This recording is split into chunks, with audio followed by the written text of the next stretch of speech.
হয়তো আর কোনোদিন আগের মতো মাঠ কাঁপানো হবে না। হয়তো আর কোনোদিন বুট জোড়া পায়ে দিয়ে সেই সবুজ ঘাসে দৌড়ানো হবে না। হয়তো আর কোনো তাদের উল্লাসের কর শোধ হবে না, কিন্তু একটা জিনিস আজও বদলায়নি, ফুটবলের প্রতি আমার ভালোবাসা।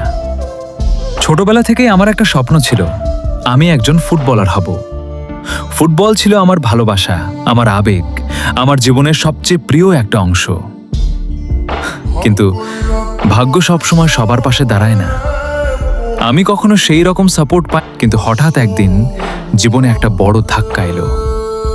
সেই ধাক্কাটা শুধু আমার জীবনকেই বদলে দেয়নি, বদলে দিয়েছিল আমার সব স্বপ্নকে। এরপর শুরু হলো বিদেশে যাওয়ার পরিকল্পনা, আর ধীরে ধীরে ফুটবল আমার জীবন থেকে দূরে সরে যেতে লাগলো।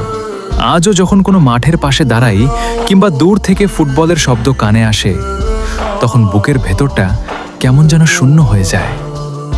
কারণ ফুটবল শুধু একটা খেলা ছিল না আমার কাছে, ফুটবল ছিল আমার আবেগ, ফুটবল ছিল আমার ভালোবাসা, ফুটবল ছিল আমার মানসিক শান্তি। হয়তো আজ আমি মাঠে নেই, কিন্তু আমার হৃদয়ের ভেতর এখনো সেই ছোট্ট ফুটবলারটা বেঁচে আছে।